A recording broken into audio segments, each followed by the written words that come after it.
बिस्मिल्लाहिर्रहमानिर्रहीम। कैसे हैं आप? खैरियत से हैं? पाकिस्तान मुकाबला हार गया। पहला वनडे था ट्राई नेशन सीरीज़ का न्यूजीलैंड के ख़िलाफ़। 330 रन पहले पाकिस्तान पर बने।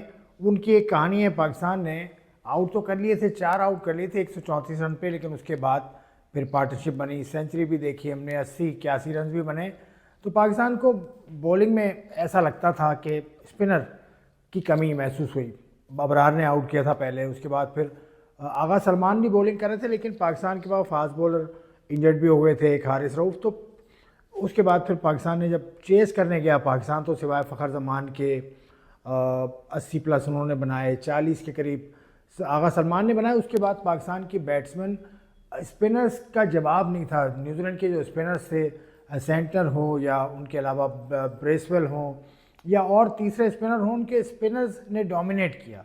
बाबर आजम को स्पिनर ने आउट किया। बाबर आजम स्पिनर से आउट होते चले आ रहे हैं। ये जो स्पिनर जिसने ब्रेसवेल ने आउट किया बाबर को, कुछ 4-5 दफ़ा आउट कर चुके हैं बाबर को ये।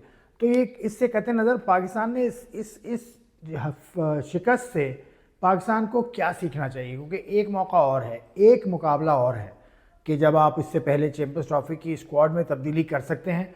आकिब जावेद हालांकि कह चुके हैं, बड़े ही उन्होंने वसूख के साथ कहा था, बड़ी कन्विक्शन के साथ कहा था कि हम चेंज नहीं करेंगे। लेकिन आकिब साहब, ये जो पिचेस हैं लाहौर की, कराची की, ये आपने देख लिया कि यहाँ या तो देखिए सेकंड इनिंग में बॉलिंग करते हुए ड्यू फैक्टर की उम्मीद होती है, अब वो नहीं था इतना ज़्यादा नज़र, बल्कि ड्यू बिल्कुल नज़र नहीं आया दूसरी इनिंग में।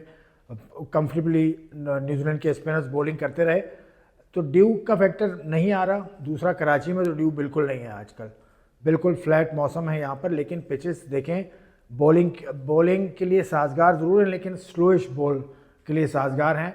और 330 रन बन गए, इसका मतलब ये कि आपकी जो लाइनअप है उसमें स्पिनर कम है, और पाकिस्तान को चैंपियंस ट्रॉफी से पहले चांस ले लेना चाहिए। एक फास्ट बॉलर कम करके एक स्पिनर को खिला लें।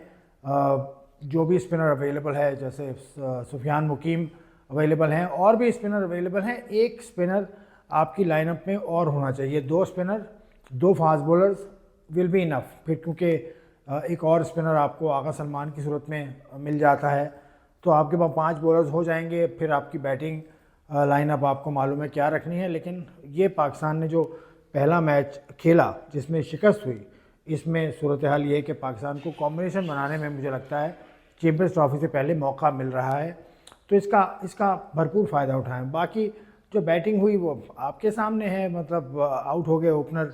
उसके बाबर आजम, काफ़ी लंबी पार्टनरशिप हुई थी 50 रन प्लस की, और उसमें सारा काम फ़खर जमान का था। फ़खर जमान ने चांस वाली नहीं खेली जैसे वो खेलते हैं, क्योंकि और फिर बाबर आजम ने जो फ्लिक किया, और सीधा तो नहीं था लेकिन कैच बहरहाल हो गए वो, और वो इसी तरह से आउट होते हैं। स्पिनर पे बाबर आजम भी मुसलसल आउट हो रहे हैं, लेफ्ट आर्म स्पिनर हो या राइट आर्म ऑफ स्पिनर हो।